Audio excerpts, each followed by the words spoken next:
Imagine this. It's the dead of winter, February of 1697. Snow is piled high against the crooked wooden houses of Salem Village, Massachusetts. The air is so cold it feels like knives against the skin. But inside one modest cabin at the edge of the woods, the coldest discovery in New England history is about to be made.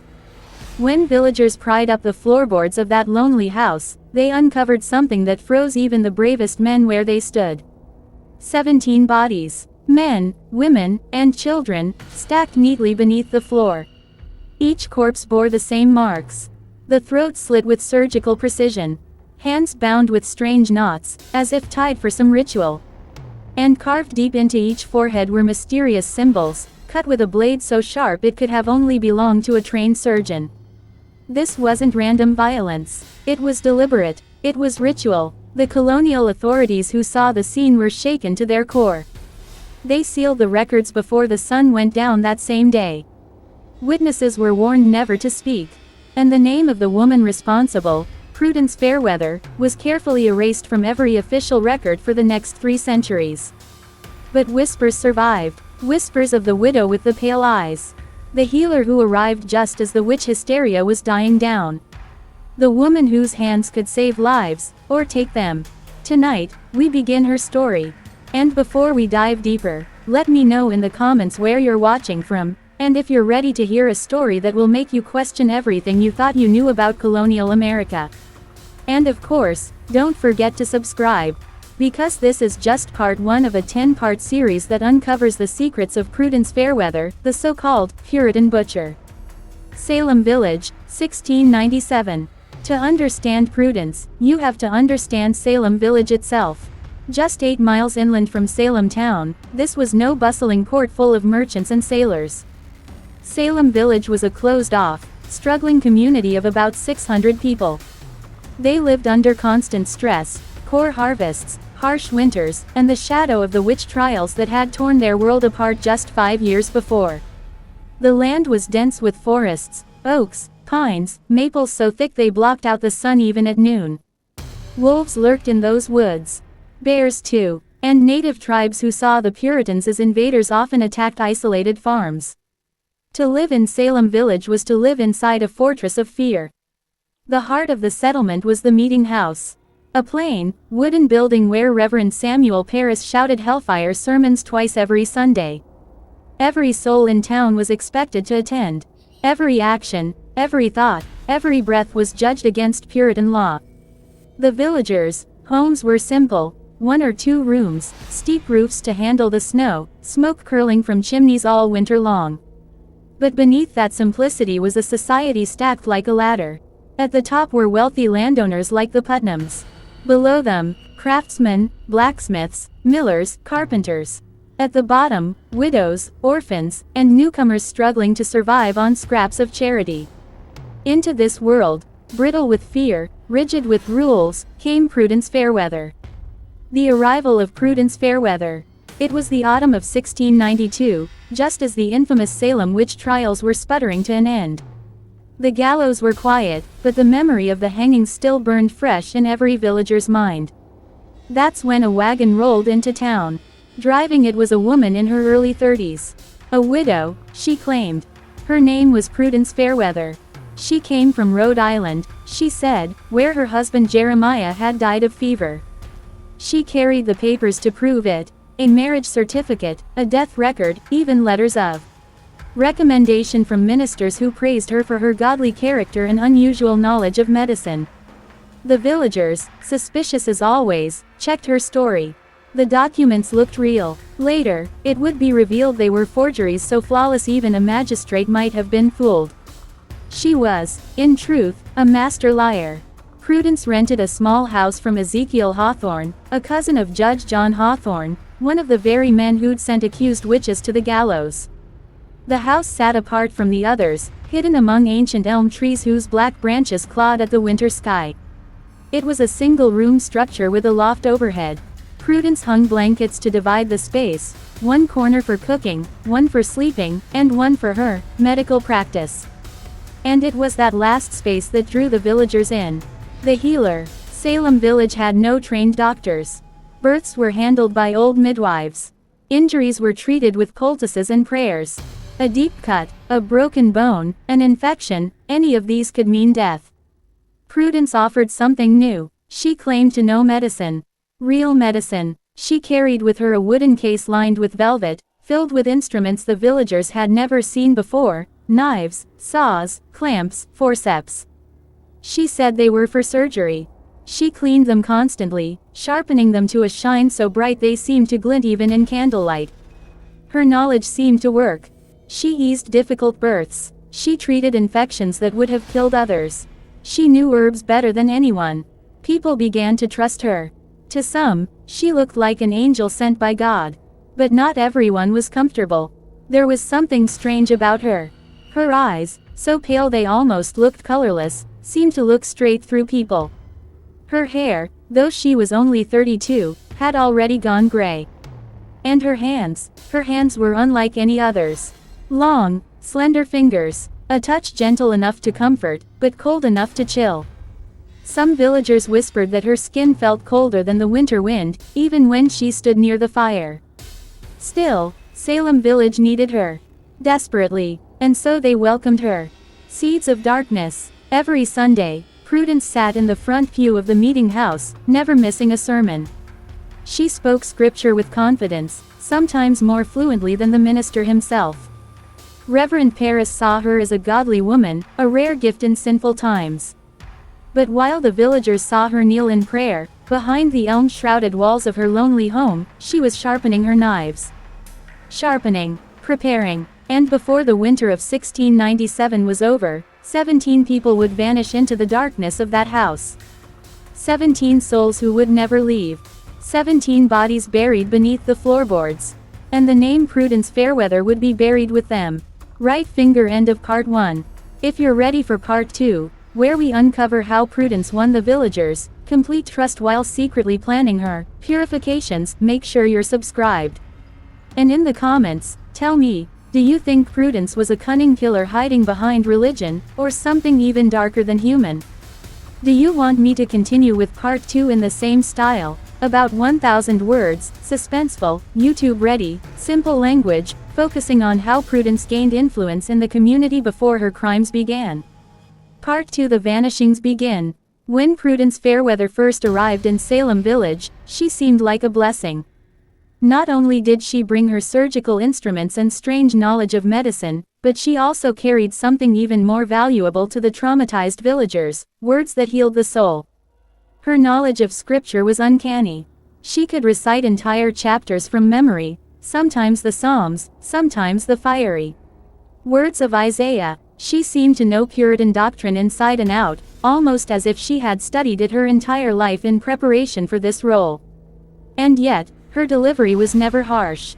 Unlike Reverend Paris, whose sermons thundered about hell and damnation, Prudence spoke softly. She reminded people of forgiveness. She preached about the dangers of false accusations. She comforted those still haunted by the witch trials of 92, reminding them that healing was possible, that God's mercy was greater than man's cruelty. To the broken-hearted villagers, Prudence's voice was like warm bread on a winter night, nourishment, comfort, something that felt safe. But safety was an illusion. Because the disappearances began almost immediately after her arrival.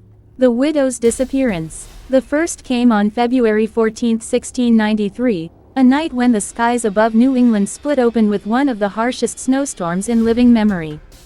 Her name was Margaret Keniston, a 45-year-old widow. She was known for her unwavering devotion to God.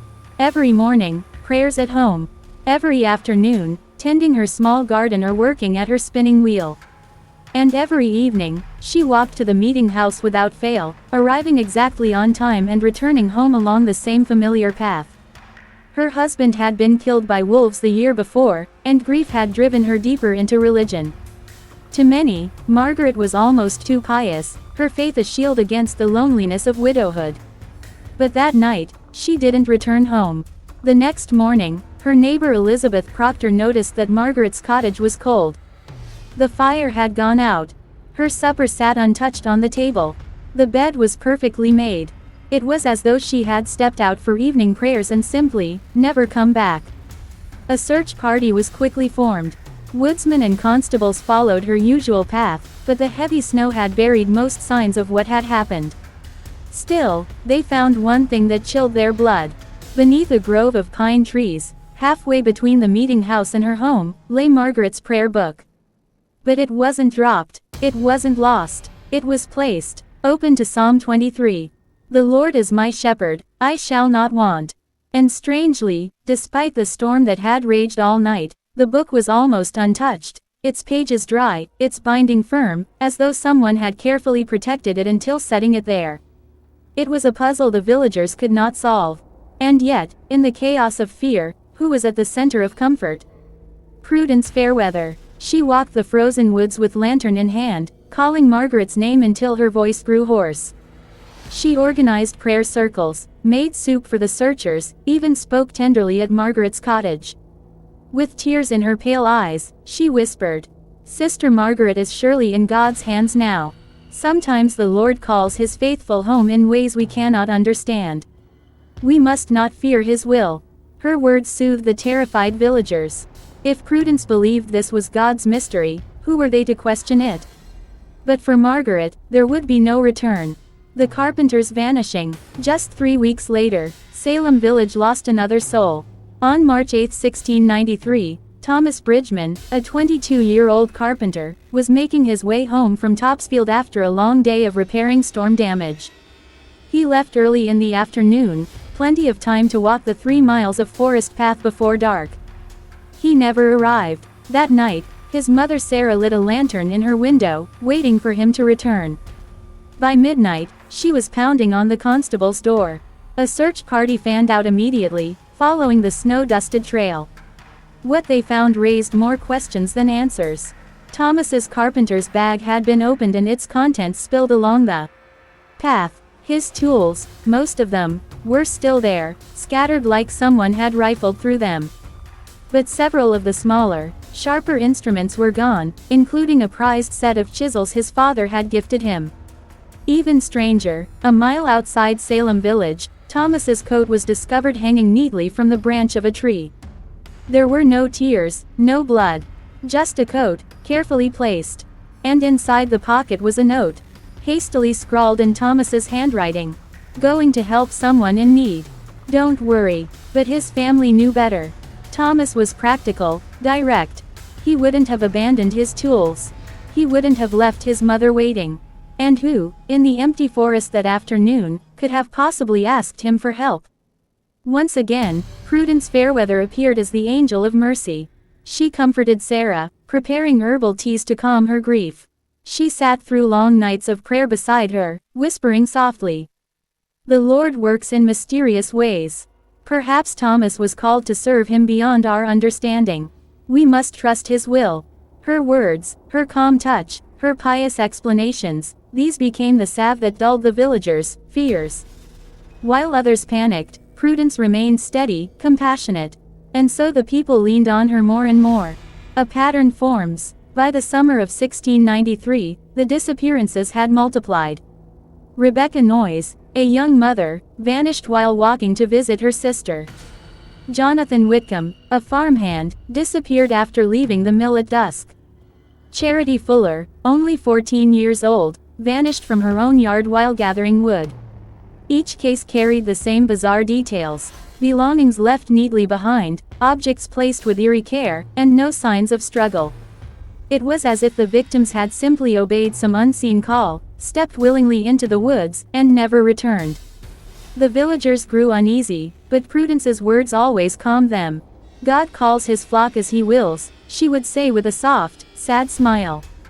Sometimes the most faithful are chosen first. Soon, she wasn't just their healer.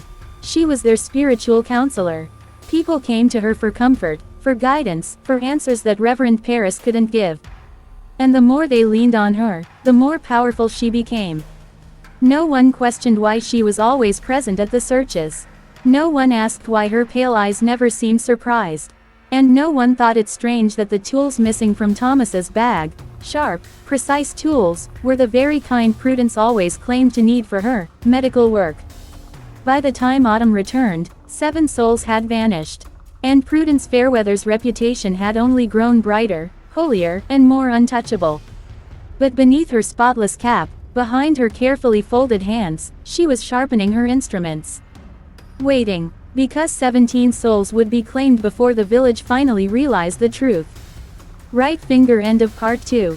If you're ready for part 3, we'll explore how Prudence's influence grew unchecked, and how the villagers' blind faith let evil flourish right under their noses. Tell me in the comments, what do you think happened to Margaret and Thomas? Did they simply vanish, or were they led into the darkness by Salem's most trusted widow? And don't forget to subscribe, because the story of Prudence Fairweather is only just beginning. Would you like me to make part 3 focus on how Prudence became almost untouchable in Salem Village, gaining influence over even the ministers and landowners, while quietly expanding her secret rituals? Part 3: The Pattern of Shadows. Her body was never found, but her silver locket, a family heirloom she never removed, was discovered hanging from a tree branch miles from her intended route. The locket swung like a pendulum in the summer wind, as though marking the passage of time since she vanished. It was the first sign that the disappearances of Salem Village were not isolated tragedies, but part of a deeper and darker design. Then came Samuel Noyes. The elderly farmer, father-in-law to Rebecca, vanished on a still summer evening. He had gone to check on his livestock, as he had done countless times before, but this time he did not return. His family found the barn doors standing wide open, several animals gone, yet there were no signs of theft or violence. Only his walking stick remained, discarded near the tree line, carved with strange symbols no one could explain. The symbols seemed ancient, older than Salem itself, etched into the wood as though by a hand guided by something beyond mortal knowledge. Jonathan Prescott, the village blacksmith, was next. He had set out for Salem town, his wagon loaded with grain to trade for iron and supplies. His horse returned without him, dragging the cart into the village at dawn. On the seat lay a note, supposedly written by Jonathan himself, declaring that he had forsaken his forge to seek fortune in Boston. The words were written in his hand, yet their phrasing carried an unnatural precision, almost like scripture. Villagers who knew Jonathan well whispered in fear. He had always spoken plainly, never with such lofty, rehearsed speech. Mary Corey, a seamstress whose needlework adorned the homes of even the wealthiest families, disappeared while gathering berries behind her farm. Her basket was found on a fallen log, empty, as though carefully displayed. More chilling still, scraps of her embroidery were discovered hanging from the trees in deliberate patterns, fluttering in the wind like banners at a funeral procession. The delicate flowers she had once sown with joy now looked like twisted sigils, their beauty made grotesque in that lonely forest clearing. The disappearances grew more brazen.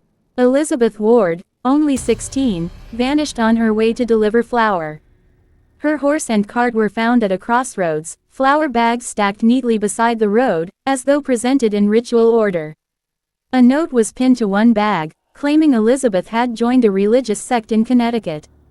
But her parents knew better. Elizabeth had been a dutiful girl, bound by family and faith, far too young to make such a decision.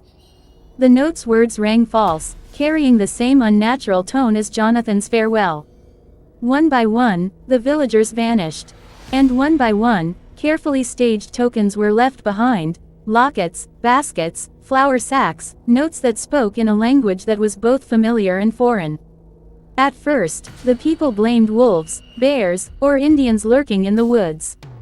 But wolves did not hang embroidery on trees. Indians did not write forged notes in a villager's own hand. The explanations that had once comforted them now dissolved, leaving behind only fear. It was Reverend Samuel Parris who gave voice to what many already suspected. His sermons grew darker, thunder rolling from his pulpit as though the devil himself guided his tongue.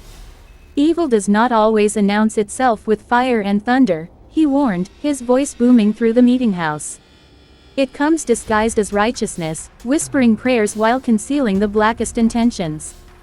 We must be vigilant, lest we fall into blindness as our brothers and sisters vanish before our very eyes. His words fed the fear. Whispers filled the streets, suspicion coiled like smoke through the cottages. Every shadow seemed alive, every neighbor a potential servant of Satan. And through this fear, Prudence Fairweather's light seemed to shine brighter than ever. She offered comfort where the Reverend offered only dread. She prayed with the families, sat with the grieving, and tended to the sick with steady hands. Her prayer circles became the heart of Salem's attempts to endure, gatherings in her isolated home where hymns and scripture wove balm over wounded souls. Many saw her as God's angel in their midst, a healer who stood against the darkness pressing in from the forest. But not all were blind to the cracks in her mask. It was during one such prayer circle in late August that Martha Corey, sister of the missing Mary, noticed the stains. They marked the floorboards near the back wall of Prudence's house, dark, stubborn stains that had seeped deep into the wood. Though the summer had been dry, the marks looked fresh, as though something had been spilled again and again in the same place. When Martha inquired, Prudence's pale eyes flashed with something sharp, too quick, too controlled. Then her expression softened, and she answered gently, almost soothingly. "These are but the marks of my work as a healer," she explained. "Blood from wounds, births, the preparation of medicines. The Lord's mercy requires us to face suffering before salvation may be given. Such stains are the sign of service, not sin." Her words were plausible, yet Martha's heart stirred with unease. Something in Prudence's tone was rehearsed, her smile too still, her eyes too knowing. The more Martha thought on it, the more the inconsistencies grew. How did Prudence, who claimed to spend sleepless nights attending births and injuries, always appear so rested? Why did her supplies of herbs and ointments never run dry, no matter how many she claimed to heal? And from where came the wealth she seemed to possess, when she charged so little and lived on charity? The leaves turned red and gold, their colors staining the land like spilled blood. And as autumn deepened, Martha began to see the pattern with a clarity that terrified her. Each missing villager had carried a secret shame, a weakness or sin by Puritan measure. Margaret Keniston's doubts about God's justice. Thomas Bridgman's secret rum drinking. Rebecca Noyes's whispers of impropriety. Samuel's false measures in grain sales. Jonathan's Sabbath breaking. Mary's vanity in embroidery. Elizabeth's forbidden meetings with a young man. Each had sought Prudence's counsel in private. Each had vanished soon after. Martha's suspicion hardened into certainty. She recorded every detail in secret, compiling what the others feared to see. When she showed her husband Giles, he resisted at first. His own suffering in the witch trials, pressed beneath stones until his ribs cracked, had taught him how deadly suspicion could be. But as the evidence grew, even he could no longer deny that the disappearances bore the mark of cunning hands, not fate or beasts.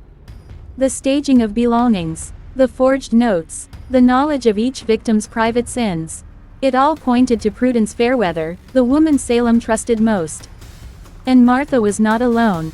Sarah Bridgman, mother of Thomas, began to whisper her doubts as well. She had once thanked Prudence for her kindness, but too many questions had begun to gnaw at her heart.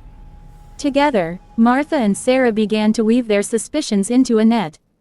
Yet in Salem Village, suspicion was as dangerous as truth. To accuse Prudence openly was to risk unleashing another storm of hysteria. And in the shadows of Prudence's prayer circles, Martha began to wonder, how many more would vanish before the village saw the truth for themselves? For already the forest seemed hungry, and the air was thick with whispers. And somewhere, beneath the hymns and prayers, another voice was speaking, soft, patient, promising salvation to those who could not see the trap waiting in its light. Sparkles. That's part 3, around 1,000 words, in the same historic horror storytelling style you requested.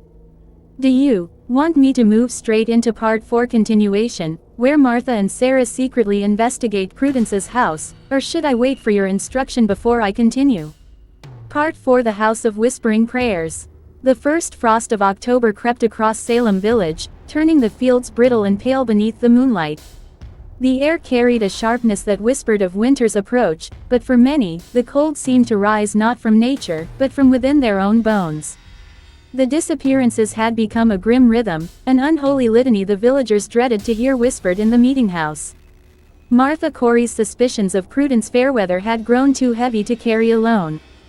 Her secret notes and whispered observations had begun to form a dark tapestry of truth, one that pointed not toward demons in the wilderness but toward a woman who had become their source of comfort. Yet Prudence's reputation remained untouchable. To speak against her was to invite ridicule, or worse, suspicion. Martha knew the dangers. She had lived through the trials of 92, seen innocent neighbors condemned, watched her own husband Giles pressed beneath stones while refusing to confess to witchcraft.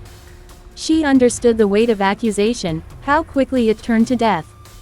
Yet the memory of her sister Mary's empty embroidery basket, resting like a grave marker in the woods, left her no peace. One evening, after the prayer circle had dispersed, Martha lingered behind. Prudence's house seemed too still in the firelight, its beams casting long shadows across the stained floorboards. The smell of herbs and smoke clung to the air, but beneath it lay something sour, metallic, like iron left to rust in damp earth. Prudence, smiling as ever, offered Martha a vial of tonic, to calm her grieving spirit. Her pale eyes shone with unusual intensity, the blue of winter ice. Martha accepted the vial, tucking it into her cloak. She dared not drink it. That night, back in her own home, she poured the contents into the fire. The flames hissed, leaping high and green, filling the room with a stench of burning hair and bone. Giles, seated by the hearth, turned to her with a grim expression. "You see now," Martha whispered, trembling. "She gives poison in the name of healing." Giles said nothing. He only placed his scarred hand over hers, a silent vow to help her uncover the truth. The following week, Martha returned to Prudence's home, this time with Sarah Bridgman at her side. Sarah's son, Thomas, had vanished months before. Her grief had sharpened into suspicion, and Martha had found in her a willing ally. The two women feigned piety, joining Prudence's prayer circle with downcast eyes. Yet they watched closely, noting every gesture, every glance. As Prudence knelt at the head of the gathering, her lips moving in fervent prayer, Martha saw something unsettling. Her hands traced not the sign of the cross, but a circular pattern on the floor, her fingers moving as though marking invisible lines. When the prayers ended and the others filed out, Prudence excused herself to fetch more candles. Martha seized the moment. She crept toward the back wall, where the floor bore those dark stains. With a small knife, she scraped at the wood. To her horror, beneath the surface lay more stains, deep and old, as if blood had seeped into the very grain. Sarah, meanwhile, discovered something stranger still. Hidden beneath a loose plank near the hearth lay a bundle wrapped in linen. Inside were small objects. A child's ribbon, a silver locket, a carpenter's square, a strip of embroidered cloth. Each item belonged to one of the missing. Arranged together, they formed a grotesque reliquary of grief. The women froze as they heard footsteps approaching. With hurried hands, Sarah replaced the bundle, pressing the plank back into place. Prudence entered carrying candles, her pale eyes narrowing as she regarded them. "You linger," she said softly, her voice even. "Do you seek more prayer, sisters?" Martha forced a trembling smile. "Aye, more prayer. We need strength." Prudence's lips curved into a smile, though her eyes did not. "Strength is given to those who submit. Remember that." The words followed Martha into her dreams that night, echoing until they blurred into screams. By November, more villagers had vanished. Each disappearance left the same mocking trace. Personal items displayed like tokens, notes written in the language of holy devotion. Reverend Paris thundered from his pulpit that Satan's servants walked among them, cloaked in righteousness. His sermons sent shivers through the congregation, but Martha knew the truth he could not see. The wolf wore sheep's clothing, and the flock adored her. Martha, Giles, and Sarah began meeting in secret. They gathered at night in the Corey barn, their lantern light trembling against the beams. Together they mapped each disappearance, each last sighting, each object left behind. A grim pattern emerged. Every victim had visited Prudence days before they were taken. "She is not healer," Sarah hissed. "She is butcher. She gathers the weak, the doubting, the sinful, and she feeds upon them." But Giles, haunted by the ghost of his own condemnation, urged caution. "We cannot go to the magistrates with this. They will call it hysteria, or worse, turn it back upon us. We need proof, irrefutable proof." Proof came, though not as they expected. Late one storm-tossed night, Martha was awakened by a pounding at her door. A young boy, drenched from the rain, stood trembling on her threshold. It was Josiah Ward, Elizabeth's younger brother. His voice shook as he spoke. "I followed Mistress Fairweather," he confessed, clutching Martha's sleeve. "I saw her in the woods. She carried candles, and there were others with her. They prayed, but not to God." The words were strange. "And, mistress," his voice broke, "Elizabeth was with them. She was pale as death, and she did not move." Martha's heart seized. She and Giles set out at once, lanterns in hand, following the boys' trembling directions. Sarah joined them, her grief hardening into fury. They entered the forest, the storm lashing the branches overhead. In a small clearing they found it. A circle of stones, blackened with soot, surrounded by extinguished candles. In the center lay a cloak Martha recognized, Elizabeth Ward's, soaked through and heavy with rain. But the most chilling sight lay just beyond. A shallow pit, freshly covered, the earth still soft and dark. Sarah fell to her knees, clawing at the soil with bare hands until Giles dragged her back. "Not here, not now," he whispered, though his own voice shook. "We must be wise." Martha raised her lantern high, its light catching on something carved into the stones. Strange symbols, the same as those found on Samuel Noyes' walking stick. The truth could no longer be denied. Prudence Fairweather had wrapped herself in the guise of healer and saint, but beneath it lurked something far older, far darker. The three returned to Salem village at dawn, their clothes soaked, their faces ashen. They swore an oath before God and each other. They would expose Prudence, no matter the cost. But as the church bell rang that morning and villagers gathered for worship, Prudence stood at the head of the crowd, serene and glowing in the pale sunlight. Her eyes swept over them all, pausing only briefly on Martha, Giles, and Sarah. And in that fleeting glance, Martha felt it, the certainty that Prudence knew. She knew they had seen too much. She knew they had begun to unravel her careful web, and she would not allow them to live long enough to speak it aloud. Would you like me to carry part 5 into the confrontation, where Prudence begins striking back at Martha, Giles, and Sarah, or keep building suspense with more eerie disappearances before the clash? Part 5: Shadows at the Meeting House. The winter wind cut sharp through Salem village, rattling the shutters of the meeting house as Reverend Parris thundered from the pulpit. His voice carried like rolling thunder, warning of Satan's grip upon their land. Mothers clutched their children tighter, men stared grimly at the floorboards, and the old whispered prayers beneath their breath. Among the congregation, Martha Corey sat rigid, her heart a storm of dread. Beside her, Giles's jaw was clenched tight, his calloused hands folded on his knees. Sarah Bridgman kept her gaze low, but her body quivered with restless fury. All three bore the weight of the secret truth. They had seen the pit in the woods, the cloak, the circle of blackened stones. And now, standing at the front with her pale eyes gleaming in the light of morning, Prudence Fairweather looked more saintly than ever. She sang the hymns with angelic sweetness, her voice rising above the congregation like a silken thread.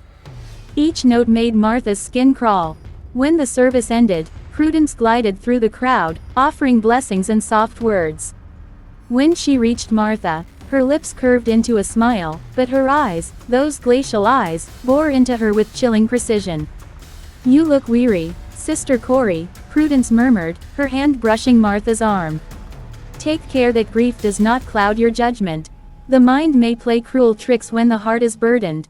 Martha forced a nod, though bile rose in her throat. She understood the warning for what it was. Prudence knew. That night, the Corey household did not sleep. The wind howled at the eaves, carrying with it a sound that was not wholly natural.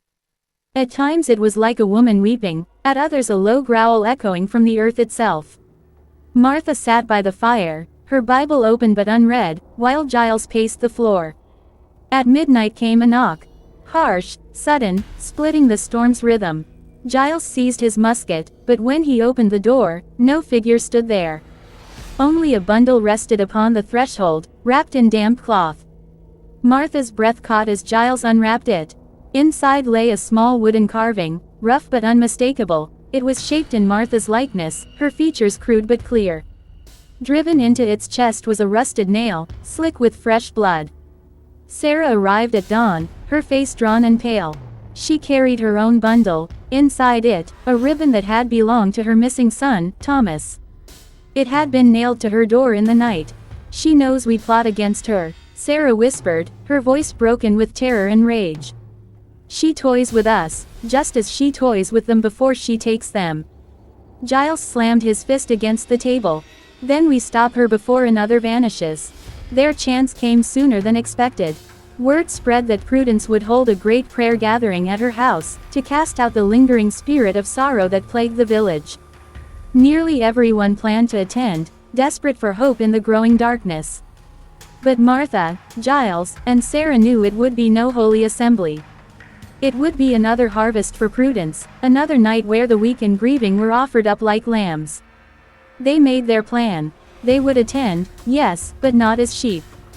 Giles hid his musket beneath his cloak. Martha carried a small flask of consecrated oil stolen from the meeting house, and Sarah gripped the carpenter's square she had found beneath Prudence's floor, believing it a talisman of power. On the appointed night, the house of Prudence glowed with candlelight. Villagers crowded inside, their faces weary but eager, eyes turned to the woman who promised comfort. Prudence stood before them, hands lifted, her voice rising in solemn prayer. Yet to Martha's ears, the words twisted strangely.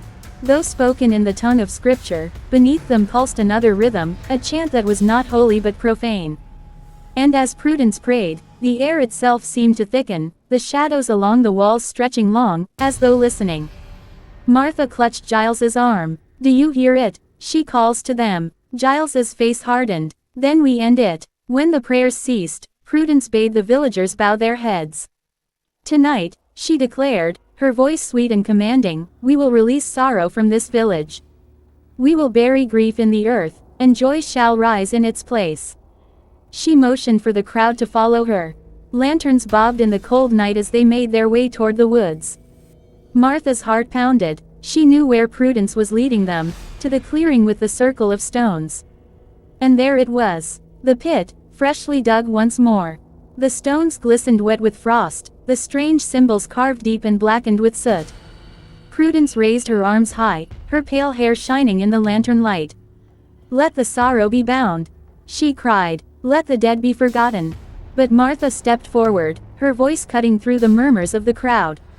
"No," she shouted, her hand trembling as she held up the flask of oil. "This is no prayer, no healing. This is a desecration. Look. See what lies beneath her house, the tokens of our lost, the blood upon her floorboards.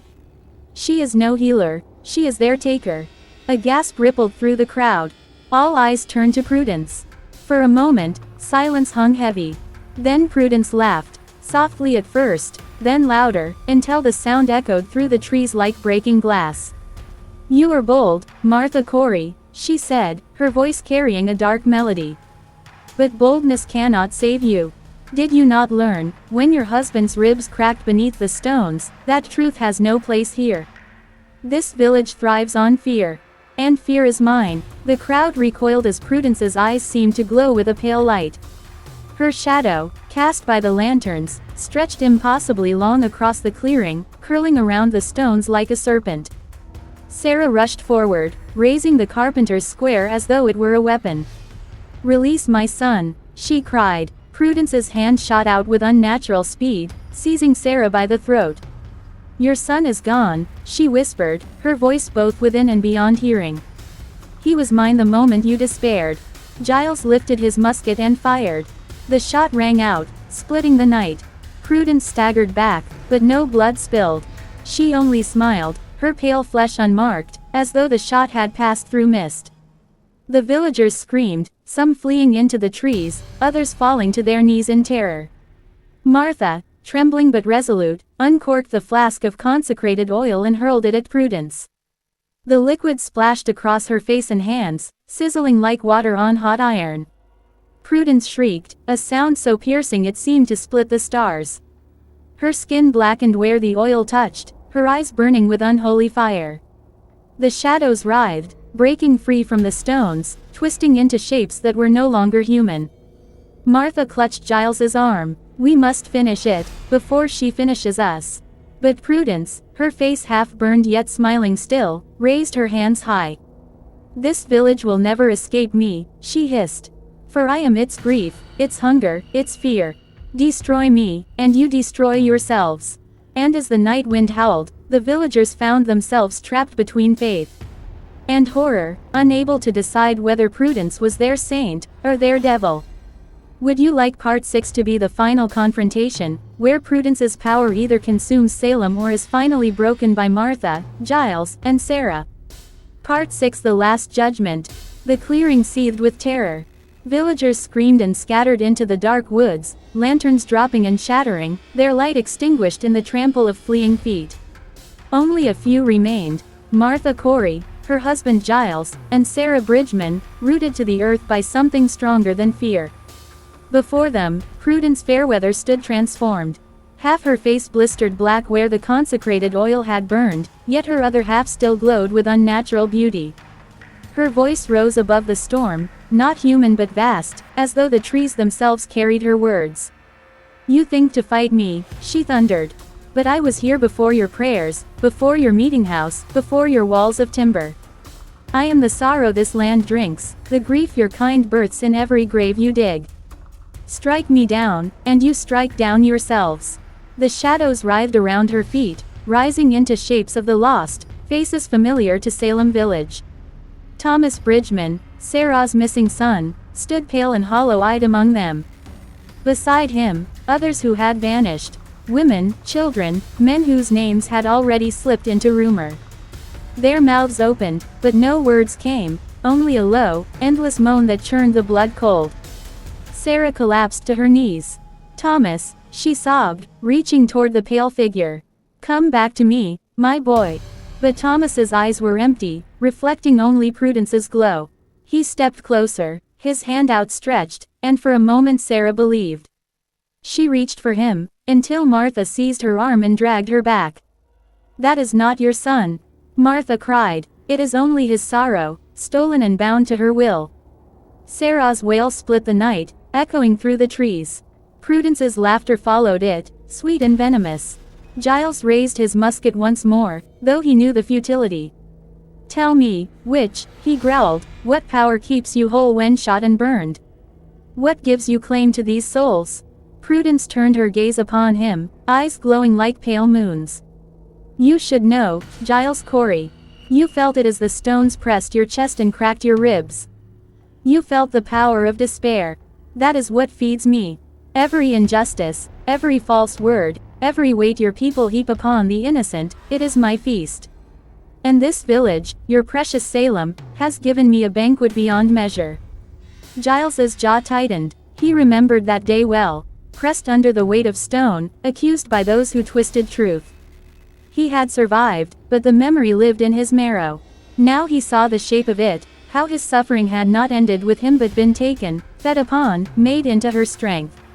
"No more," Giles said, lowering his musket. "I will not feed you with my rage." Martha stepped forward, her Bible clutched tight. She had no musket, no talisman of iron or stone, only words, faith, and the remnants of courage. "You are no saint," she called to Prudence. "And you are no grief itself. You are a parasite that thrives on what we refuse to face. We gave you power when we turned our backs on our neighbors, when we lied, when we accused, when we chose fear over truth. But no more. Tonight we claim what is ours." She raised her voice and began to recite the Psalms. The words cracked in her throat, but with each verse her strength grew. The hollow-eyed figures wavered, their outlines shivering in the cold air. Prudence screamed, her voice splitting the night. The ground trembled beneath their feet, the stones of the circle glowing red with heat. "You cannot unmake me," she shrieked. "You are weak. You are flesh and bone, I am eternal." Yet even as she raged, Martha's voice grew louder, joined now by Giles, who took up the prayer. Sarah, though trembling and broken, forced her voice into the psalm too, her words thick with grief but sharp with defiance. The sound rolled through the clearing like thunder. The villagers who had fled paused in the woods, their fear warring with curiosity. One by one, some turned back, creeping to the edge of the clearing to witness what unfolded. Prudence staggered, her radiant half-face blistering as though the prayers seared her flesh. The shadow figures writhed, breaking apart into smoke. Thomas's figure stretched thin, his eyes briefly flashing with sorrowful recognition before he dissolved into the cold air. "No," Sarah screamed, reaching for him as the last of him faded. "No, please, don't take him again." But Martha held her tightly. "He is free," she whispered. "You must let him go, or she will take you too." Prudence fell to her knees, her hands clawing at the earth. Black ichor dripped from her mouth, staining the soil. Her voice was no longer sweet but guttural, layered with many tones. "Fools," she hissed. "You think you have won. You will never silence sorrow. You will never stop grief. I will return, so long as fear breeds in your hearts." Martha knelt before her, meeting her burning eyes. "Yes, grief will remain. But you will not own it. It belongs to God, and to us, not to you." With that, she slammed the Bible shut and cast it into the pit. The earth shuddered violently. The stones cracked and split, their carved symbols shattering into fragments.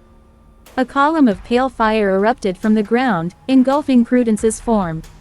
Her scream rose, piercing and endless, until it fractured into silence.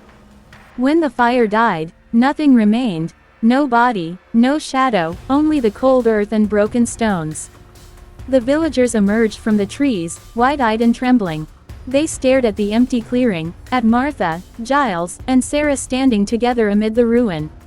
No one spoke. At last, one of them, a young woman named Rebecca Nurse, stepped forward. "Is it over?" Martha looked to the sky, where the clouds had begun to break, letting through the faintest silver of moonlight. "No," she said softly. "It will never be over. So long as fear rules our hearts, something like her can rise again. But tonight, yes, tonight we are free." The people bowed their heads. Some wept, others knelt in prayer. Sarah, still trembling, placed a hand over her heart. Though her son was gone, there was no more hollow puppet of him walking in the woods. Only memory remained, and memory, at least, was hers. Giles put an arm around Martha's shoulders. They had fought not just for themselves, but for the soul of the village. And though the scars would remain, they had broken the chain that bound their grief to darkness. Years later, when the trials of Salem were remembered with shame, some whispered of Prudence Fairweather. Some called her saint, others demon, others still a ghost of grief made flesh. But those who had stood in the clearing that night never doubted what they had seen. And they remembered Martha Corey's words.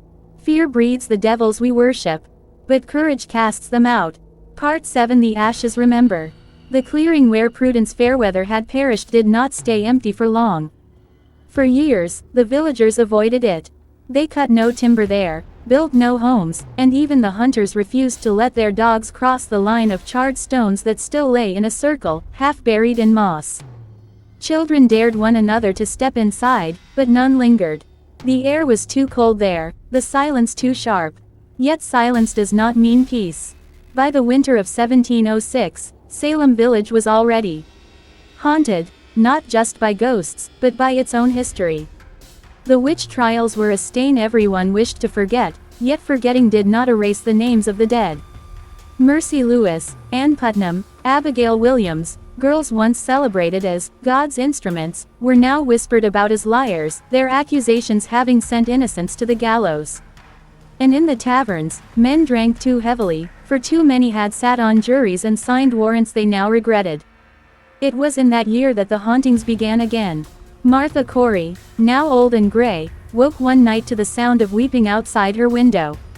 She rose, clutching her shawl, and peered into the moonlight. There, by the fence, stood a girl no more than 16. Her gown was torn, her hair tangled, her feet bare and bleeding in the frost. "Child," Martha whispered, "are you lost?" The girl raised her head.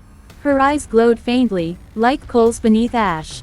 And her voice was not her own, but a chorus of many, each layered upon the other. "You broke the stones," she said. "But you did not scatter the ashes." Martha's blood ran cold. Before she could answer, the girl vanished, leaving only footprints burned black into the snow. The very next day, Reverend Samuel Parris, long disgraced and driven from Salem for his role in the trials, was found dead in his bed. His face was contorted in horror, his hands clawed at his throat, as though something had choked him in his sleep. The coroner declared it a seizure. The townsfolk whispered otherwise. By spring, more deaths followed. An old juror who had condemned Rebecca Nurse was found drowned in a shallow creek, though no one heard him cry out. Another, a constable who had arrested Martha Corey, fell from his horse when the animal bolted at something unseen. The people of Salem began to murmur again. And always, behind their words, the same name crept back like ivy through stone: Prudence. Giles Corey, though his back bent with years, gathered a small circle of those who had once faced her in the clearing: Martha, Sarah Bridgman, Rebecca Nurse's kin. They met in secret, by candlelight, in Sarah's cottage. "It cannot be," Sarah said, wringing her hands. "We saw her burn. We heard her scream. She was gone, gone," Giles rasped. "Aye, her body was. But she told us plain, sorrow does not die. It lingers. It waits." Martha nodded grimly. "And now it wears new faces." They fell silent, each remembering the girl Martha had seen, the glowing eyes, the voice that was many voices. "She is not whole," Giles said at last. "Not yet, but if she gathers the ashes of her circle," he glanced around the table. "Then God help us all." That night, a storm broke over Salem village. Rain lashed the earth, thunder rolled, and in the woods the charred stones of Prudence's circle gleamed as though they burned from within. The ground split, and from the cracks seeped smoke, thick, dark, carrying the scent of iron and grief. And when the lightning struck, it revealed figures moving in the mist. Not whole bodies, but fragments, hands reaching, faces half-formed, limbs twisting from ash. They crawled across the forest floor, seeking the scattered fragments of the circle. The next morning, children playing near Gallows Hill found something buried at the roots of an old oak, a fragment of stone, cracked and carved with symbols they did not understand. When they touched it, blood welled from their fingers, though no cut could be found. By evening, their laughter was gone. The children sat in silence by the hearth, eyes unfocused, lips moving as though whispering to someone unseen. Their mother, in terror, called for the minister. But when Reverend Noyes entered, the children turned their heads in perfect unison and said, "She remembers." The minister fled, leaving the mother screaming behind him. Word spread swiftly. Prudence's ashes had never cooled. Her spirit, fractured but unbroken, had begun to reassemble. Martha and Giles returned to the clearing, though their bones ached with age. Sarah Bridgman joined them, carrying the Bible she had kept since the night they cast Prudence into fire. The clearing was worse than they remembered. Moss covered the stones, but the ground still pulsed faintly beneath their feet, as though a heart beat deep below. The air smelled of wet ash. "She is beneath," Sarah whispered. Waiting, Giles bent to touch the soil. It was warm, too warm for April. He closed his eyes and felt it. A faint vibration, like the rumble of a drum. "She's not waiting," he said. "She's rising." That night, Martha dreamed of Prudence. The witch stood in the woods, her body half whole, her face beautiful on one side and skeletal on the other. In her hands she held a crown of black thorns, dripping with blood. She placed it upon her head and looked at Martha with eyes burning white. "You thought you ended me," Prudence whispered. "But grief is a seed. And now it blossoms." When Martha woke, her pillow was wet, not with sweat, but with ashes. The haunting spread. Doors opened in the night. Cattle sickened and died. Women heard voices singing lullabies not their own. And at the edge of the village, travelers claimed they saw her, Prudence herself, walking among the pines, her gown trailing ash, her face veiled in smoke. The people grew afraid, just as they had years before. Fear turned to whispers, whispers to blame. Some spoke of burning the woods again. Others called for prayer and fasting. But in every whispered counsel, one truth lingered. The witch was not gone. She had only been waiting. And this time, she did not come alone. End of Part 7. Would you like me to keep building this into Part 8, continuation of the historic horror with Prudence's second rising? Part 8, The Night of the Black Crown. The spring of 1707 brought no peace to Salem village. Though the trials had ended years before, the shadow of Prudence Fairweather now hung heavier than gallows rope. Cattle failed to give milk, wells ran bitter, and infants cried without ceasing. Mothers swore they saw pale hands rocking their cradles when no one stood near. Even the church bell tolled at midnight without human touch, its sound low and mournful, echoing across the fields. And still, the villagers whispered her name, Prudence. It was on the night of May 3rd that the terror came to its first dreadful crest. The moon rose blood-red over the woods. From Gallows Hill to the Ipswich River, a fog rolled low, clinging to the earth, heavy as smoke. Dogs howled until their throats broke. Horses reared and bolted from their stables. In the woods, the circle of stones glowed again. One by one, fragments that had lain buried in soil or cast into streams crawled back to their rightful place, pulled by an unseen hand. By midnight, the circle was whole again. And in its center, she stood. Prudence. Not the girl they had burned, but something greater, something risen. Her gown flowed like shadow and ash, her hair whipped though there was no wind, and upon her brow she wore the crown Martha had seen in her dream, black thorns dripping with fresh blood. Her eyes were pale white flames, and her voice, when she spoke, was both beautiful and terrible. "They thought to silence me," she said to the empty clearing. "But sorrow is older than fire. It blooms where it is buried. And now I bloom again." The ground shuddered beneath her feet. From the soil rose shapes half-formed, bodies of ash and bone, faces that belonged to those who had died in the trials, Rebecca Nurse, John Proctor, Bridget Bishop. Their mouths opened, but instead of words came the sound of weeping, endless and low. The dead were hers now. At dawn, the first villager vanished. A miller named Jonathan, who had once testified against an accused witch, left his home to fetch water. His wife heard the bucket drop, then nothing more. She ran to the well and found only the bucket swaying on its rope. The earth around it was black, as though scorched. Jonathan was never seen again. The next night, Prudence appeared in the village itself. A group of men drinking in the tavern swore they saw her pass by the window, her gown trailing embers. The glass cracked where she touched it. By morning, 2 of the men were dead, their faces locked in rictus terror, their eyes burned to ash.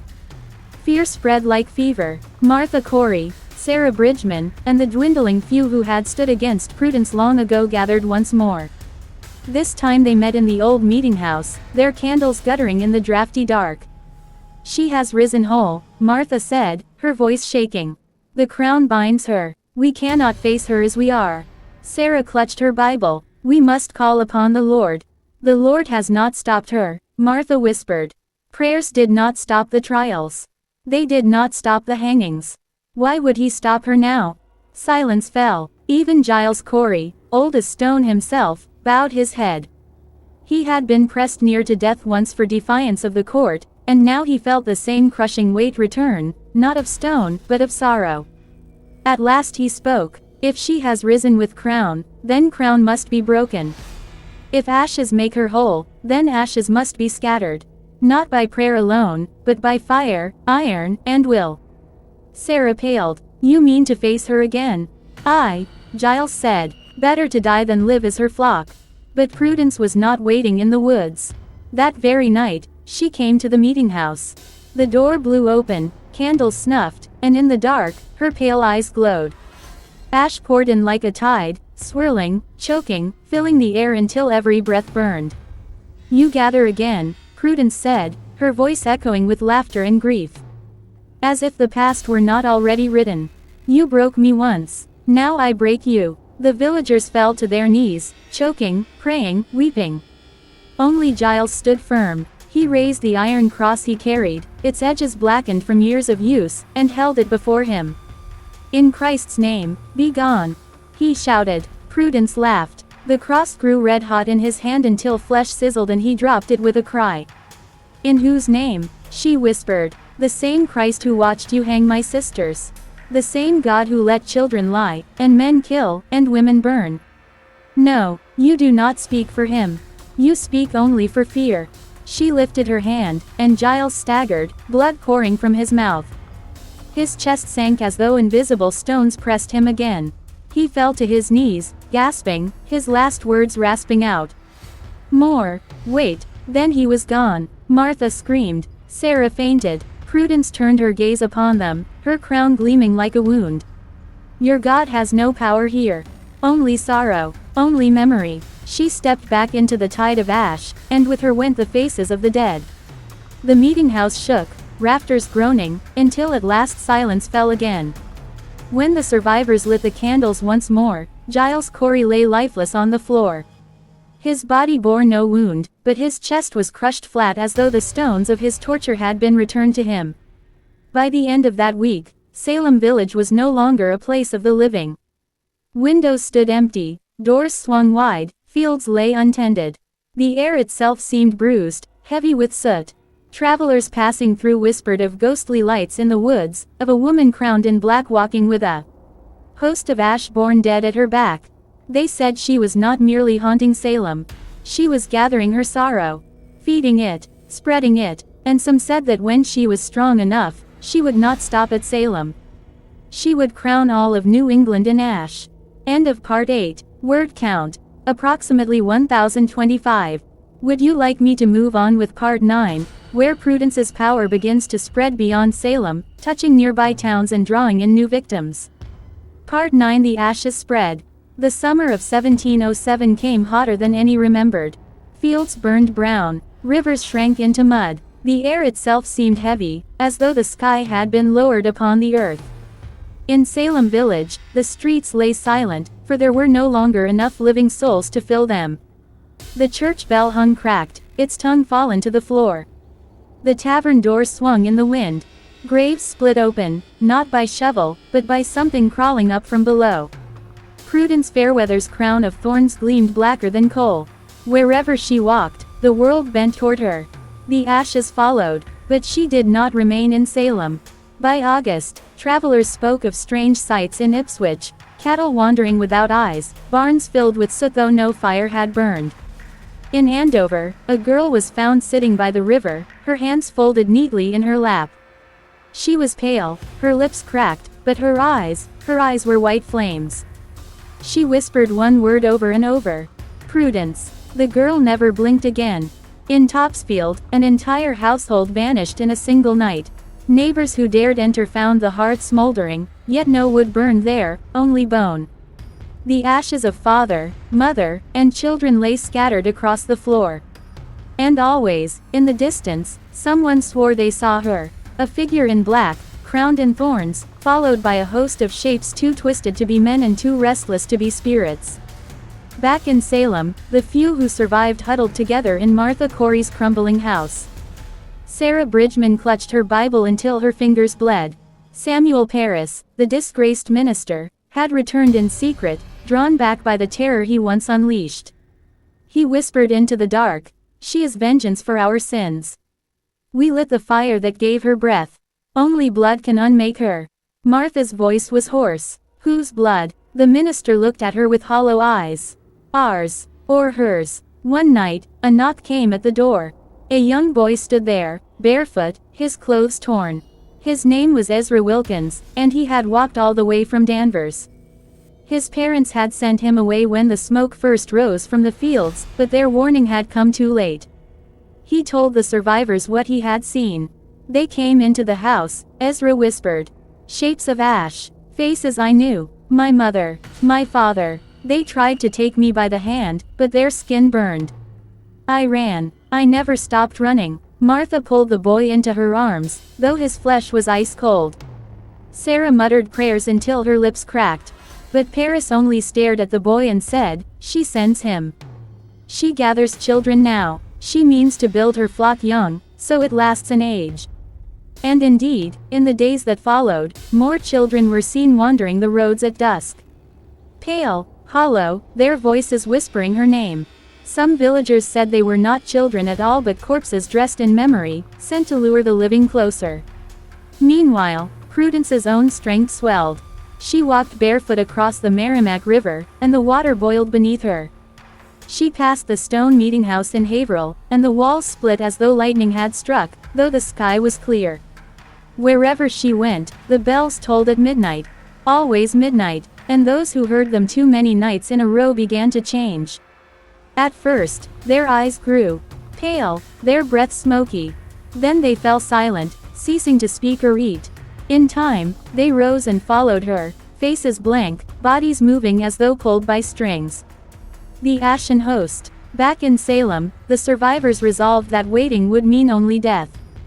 Martha spoke plainly. She will not stop. The ashes will choke every town, every field, until New England itself is a grave. If no one stands against her, she will walk the world entire. Paris slammed his fist upon the table. Then we must end her where she began. The stones. The circle. If it binds her, it can break her. The crown is her key. But how? Sarah whispered. Paris leaned close, his eyes fevered. We must scatter her once more. But this time, no grave, no well, no stream. The pieces must be cast where no hand can gather them. And the crown, he swallowed hard. The crown must be shattered with iron, as the nails pierced Christ. Silence fell. Finally Martha said, then we prepare. Or we perish. On the night of September 13th, they went. Martha, Sarah, Paris, and the boy Ezra carried torches, iron nails, and salt. They moved through the woods like shadows, every creak of branch above them a threat. When they reached the circle of stones, the clearing was not empty. She was waiting. Prudence stood at its heart, her crown gleaming, her ash-born host surrounding her in a ring. The air was so heavy with soot that each breath seared the throat. The dead wept softly behind her, their cries louder than the living's prayers. You return to the place of my breaking, she said, her voice echoing like bells through water. Do you come to join me? Or to fall again? Paris stepped forward, clutching a long nail as though it were a sword. Your reign ends tonight, spirit. By the blood of Christ, we cast you down. Prudence only smiled. Christ does not walk these woods. She lifted her hand. The torches guttered. The ground cracked. The host surged forward, faces glowing with pale fire. Ezra screamed. Sarah dropped her Bible. Martha seized the boy's hand and shouted, the crown. The crown is the heart. Paris rushed forward, raising the nail. But Prudence's eyes blazed white, and ash swallowed him whole. His scream was brief. When the cloud settled, nothing of him remained. Still, Martha did not falter. With strength born of desperation, she hurled her torch at Prudence's head. The flame struck the crown, and for the first time, Prudence cried out. The thorns glowed, then cracked, dripping blood that hissed when it struck the ground. Her host shrieked as one. Sarah scrambled forward, clutching another nail, and struck it into the earth at the base of the stone circle. The ground trembled. The glow of the stones flickered. Prudence staggered, her voice ragged.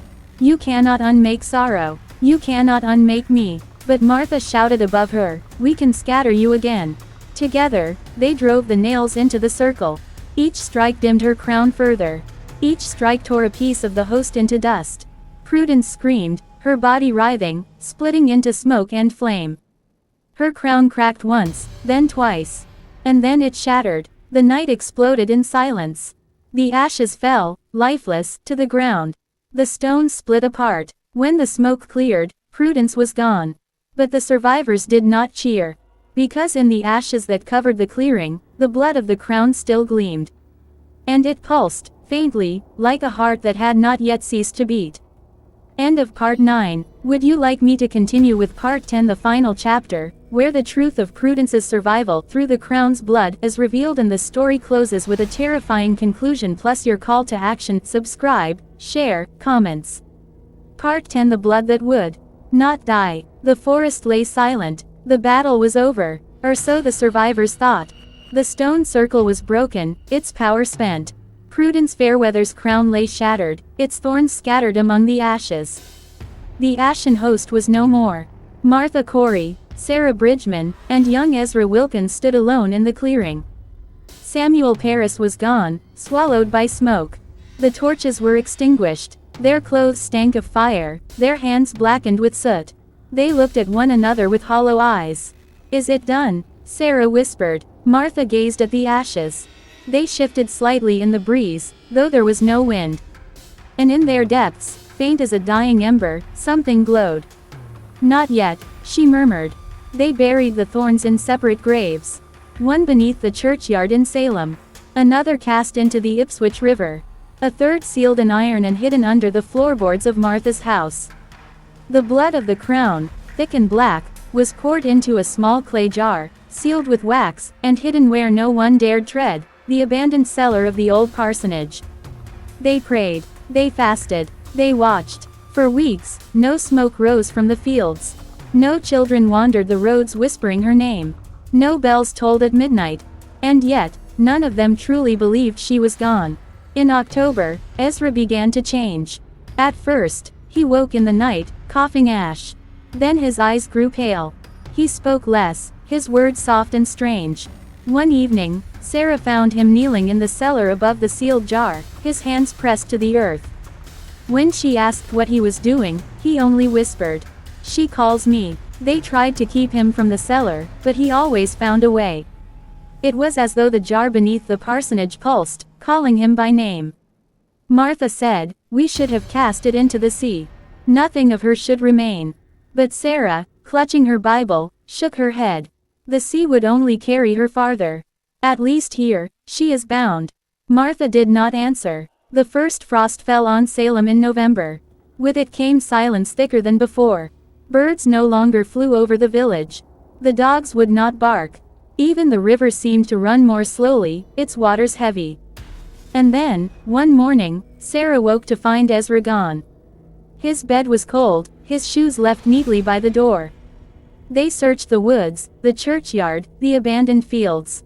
No trace, only footprints in the frost, leading toward the parsonage. When they pried open the cellar door, they found it empty.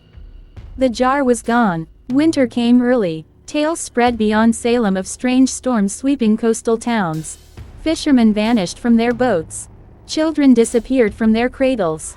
Always, ashes were found near the hearth, though no fire had been lit. In Boston, a preacher claimed to hear bells ringing at midnight. Within a week, half his congregation fell ill with a choking cough. And in every tale, a pale boy was seen, walking alone through the snow, carrying something wrapped in cloth.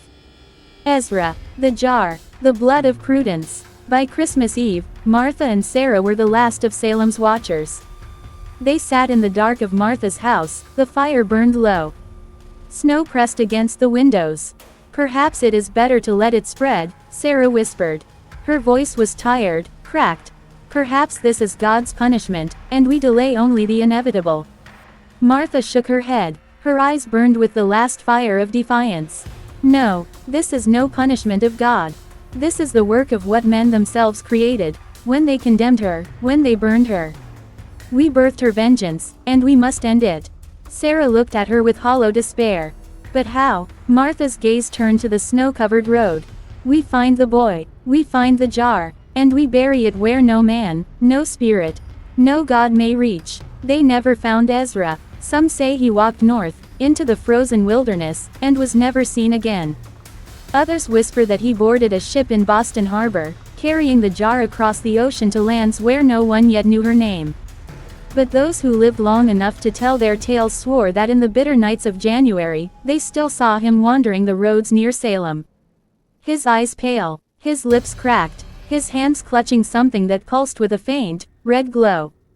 The years passed. Salem rebuilt. The old stories faded into whispers. Children played where the stones once stood.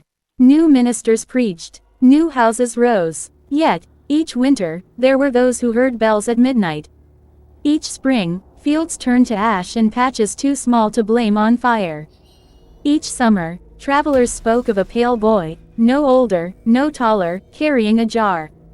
And each autumn, when the nights grew long, some swore they saw her, a figure in black, crowned in thorns, walking at the edge of the woods. Prudence Fairweather was never truly destroyed.